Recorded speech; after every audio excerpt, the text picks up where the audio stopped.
Друзья, всем привет! Тюнинг, конечно, тюнингом. Ништячки внешние, это, конечно, все прикольно, но надо делать техническую часть, надо делать двигатель, надо делать ходовку. И будет по технической части, скорее всего, 2 серии, не буду долго затягивать. Первая часть, первая серия будет у нас уже про двигатель, а в следующей уже серии будем заниматься ходовкой. Потому что техническая часть, она по сути еще важнее, чем вся эта обвертка. Двигатель сейчас работает не очень хорошо, он маленько троит, пердит, шумит, свечи там никогда не менялись.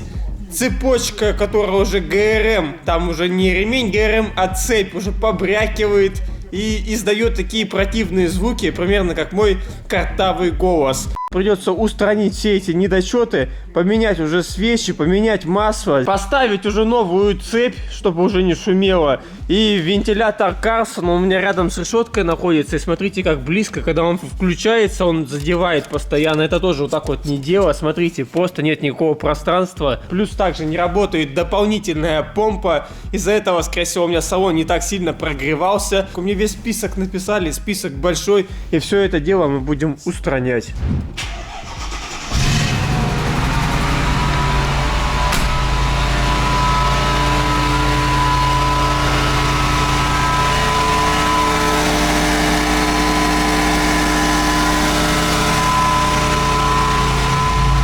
Ребят, если мы будем менять уже саму цепочку, это довольно затратное зрелище по средствам, и надо будет лезть вовнутрь двигателя. Мне мастер сказал: Денчик, не хочешь маслосъемные колпачки заменить? Смотрим на дым, он вроде бы такой, ну не сизоватый, ничего, но машина не новая, и принято было решение еще заменить маслосъемные колпачки, чтобы не дымил, не коптил, масло не ел. Тоже такая процедура, которая делается примерно день, либо 2 дня. И она тоже затратная. На Марк 2 я уже менял маслосъемные колпачки. Машина лучше заработала, так что эту процедуру с Мерсом тоже проделываем. Еду на станцию к человеку, который занимается уже чисто мерседесами. Мне его посоветовало, наверное, полгорода. Довольно-таки узнаваемый человек. Многие про него знают, говорят, хорошо чинит машины и давно этим занимается. Я уже у него 1 раз был на станции, сделали предварительно диагностику. Сейчас я полностью вам список зачитаю, это капец. Он мне поможет с поиском и покупкой запчастей, вернее, они уже у него лежат, эти запчасти. Мне остается купить только масло. Сколько, вы думаете, в этого проглота влазит масло? 8,5 литров, елки-палки.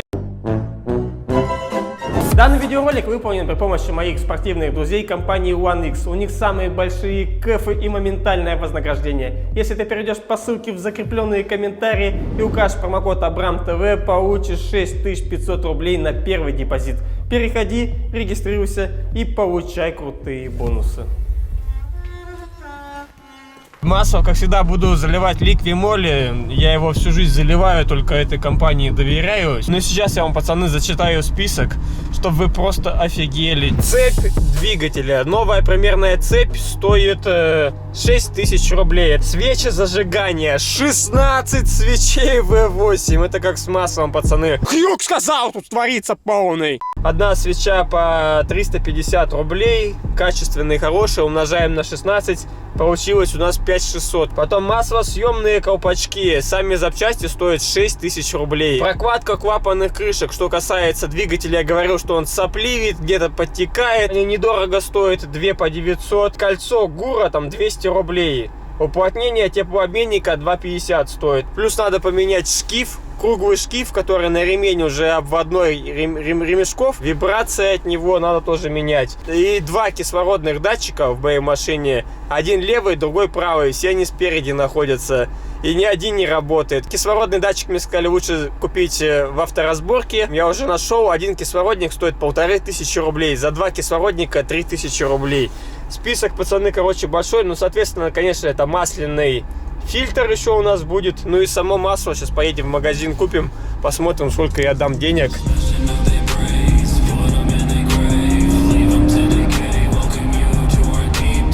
Когда у тебя рамный джип, можно заезжать вот так вот на сугроб и никому не мешать. Все запчасти, все масла я покупаю в одном проверенном магазине. Сейчас пойдем, заценим и посмотрим, сколько мне это все добро выйдет.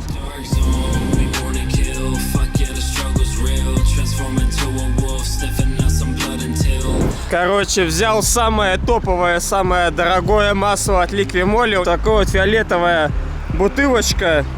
Взял я одну 5 литров, одну 4 литра. Всего 9 литров. И обошлось мне 6042 рубля. Можно было сэкономить, маленько попроще масло взять. Но на того он мерзавца не шибко жалко. Полностью синтетическое масло, которое я раньше предыдущее покупал. Она там не 100% синтетика. Это вроде как самое-самое блатное и жирное масло. 5В40 взял.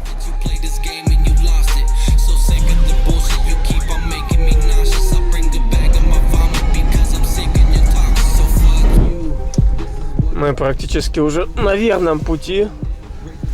И вот они, немецкие тачки. Геленвагены, Мерсы. Как-то тут Volkswagen записался, мне это, конечно, непонятно. Но, в общем, здесь, смотрите, вся парковка и вся забита Мерседесами.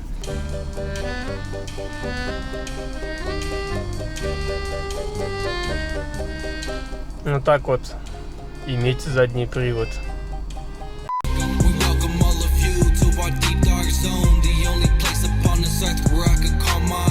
Одна плохая новость, мне запрещают весь процесс снимать, потому что тут много секретов. Но что поделать, пацаны, имеем то, что имеем. Что удастся отснять, то удастся.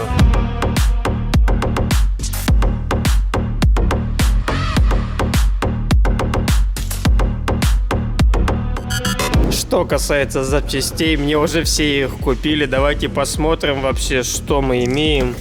Это вот, скорее всего, та самая помпа, которая херово работает дополнительно, вернее, она у меня вообще не работает.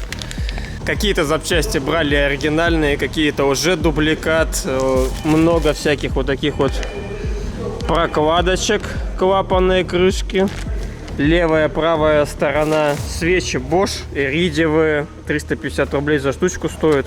Затем комплект маслосъемных колпачков, и их надо брать только оригинальные. Вот так вот они выглядят аккуратненько. Внутренняя часть, они сделаны как из резины, из такой, и они дубеют, пропускают потом, и свою функцию уже плохо выполняют. Их здесь много-много таких комплектов. Маслосъемные колпачки все будем менять. Ну и злополучная цепь, которая брякает, которая издает нехороший звук под капотом автомобиля. Вместо вот ремня ГРМ у меня вот такая вот цепочка находится. Она изнашивается, вытягивается и бренчит. Ее взяли мы дубликат, но немецкий, хороший, качественный дубликат. Будет стоять новенькая.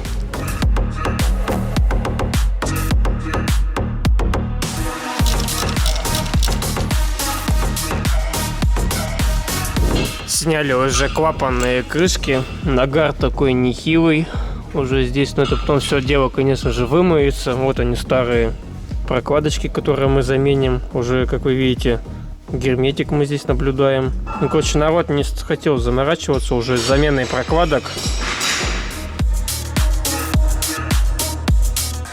Добрались уже до старых свечей, полностью все выкрутили. Вот в таком вот они были состоянии. Возможно, это не самое такое ужасное состояние, но они старые, где-то уже выработка есть. В любом случае, лучше на новенькие заменить. Мы вроде бы взяли тоже платинум бошевские, так что будут стоять новые. Двигатель вскрыли, клапанные крышки. Такой как бы грязноватенький движок, так что Liqui-Moly. Хорошее, качественное масло точно не помешает. Покатаюсь, поезжу, это все дело промоет. Сейчас почистим, потом помоем. Ну, короче, процесс идет полным ходом. Скорее всего, оставляю машину. И пробудет она здесь сутки, возможно, 2 суток. Машину запускаешь, она тык-тык-тык-тык-тык-тык, как будто у меня Subaru 4 стучит. Примерно то же самое. Так что устраняем такие недочеты. Потом собираем все это на место. Ну и будем потом тестировать, как будет шептать двигатель после ремонта.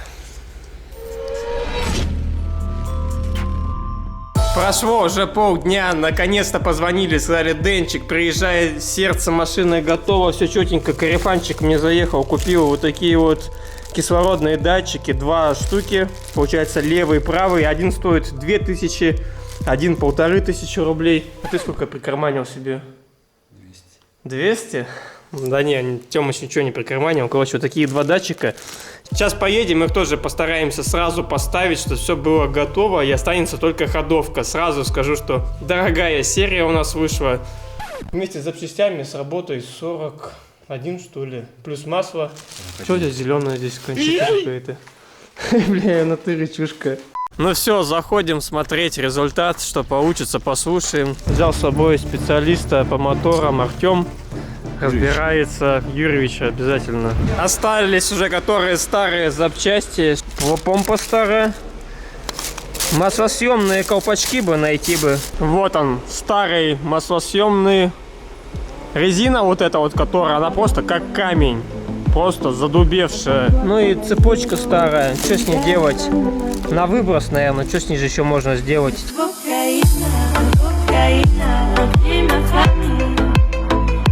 Вот и наступил уже следующий день. Хотел бы сказать пару слов о станции. Станция довольно популярная. Мне часто говорили: Денчик, Слава на учхозе. Я даже не знаю, как эта станция называется.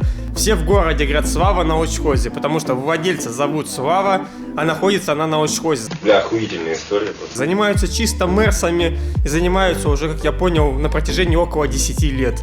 Отгрузил полтинник, думал меньше, но что делать, еще впереди много всего интересного, и за раз это не сделать. Хочу заменить дворники, потому что сейчас уже весна, слякоть на дорогах, они плохо шкрябают, и купить омывайки, хотя бы банально, чтобы ездить.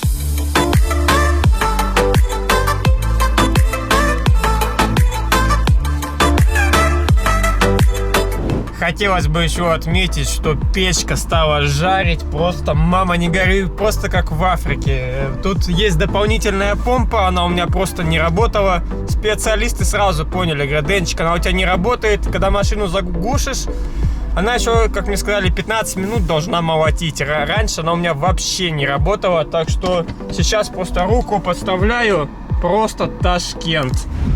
Выхлоп сейчас не сизый, ничего, но он и раньше-то более-менее у меня нормально все было. Ну, может быть, слегка что-то было. Мне сказали еще поездить недели 2, это все дело должно прогореть. Но маслосъемные колпачки у меня были в плохом состоянии, задубели все. Так что не зря мы это все сделали. И надо погонять, чтобы система это все прогнала, и будет еще намного все круче. Открываем подкапотное пространство и послушаем, как работает V8.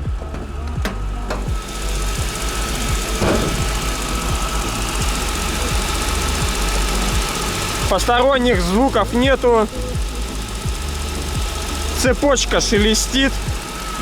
Ну, как послушали мастера, сказали: все нормально, Денчик, работает хорошо. Ну и вроде бы я ничего постороннего не слышу. Так что устраним еще мелкие недочеты. Устраним вот этот вентилятор. Видите, он уже даже решетку сжирает. Вот они, куски от решетки отваливаются. Старую-то мне не жалко, а новую будет жалко. Не знаю, почему он так сильно близко здесь. Либо что-то поддавить надо, хотя куда его там поддавливать. Либо саму решетку, может быть, приплющило, ее надо немножко отодвинуть.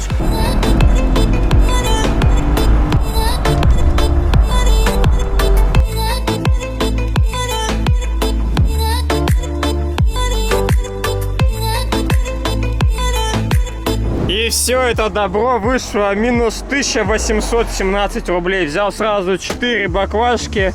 Отцу, жене. Сейчас такой сезон, что всегда понадобится. 2 дворничка Алка бескаркасные взял, уже крутые. Вроде бы как немецкие, на немецкую машину. И назад. Не было такой же производительности. Взял вот другой. На задний дворник, я думаю, пойдет. Минус 1817, по сути, ничего не взял. Сейчас едем уже в гараж, все это дело меняем, ставим и наслаждаемся данным квадратом. Сейчас покатался по городу уже на обслуженном двигателе. Что хотел бы отметить по поводу расхода топлива. Мне что-то стало очень интересно. Я обнулил показания бортового компьютера. Скажу честно, что ехал просто 60-80 км в час. Шибко в тапок ни разу не жал. Пробок, на удивление, тоже в городе не было. И вот какой у меня сейчас расход. Проехали 9 километров после того, как я сбросил 18,4 показывает. Если будет у меня уже пробки в городе, если буду наваливать, то там, я думаю, литров 25. Я думаю, для такой машины вот такой показатель довольно-таки приличный. Я думаю, что такой расход для такой машины это хороший результат. 18,4. Бывает у Ленки на Солярисе примерно такие же цифры. Так что не слишком и много поглощает бензина данный бегемот.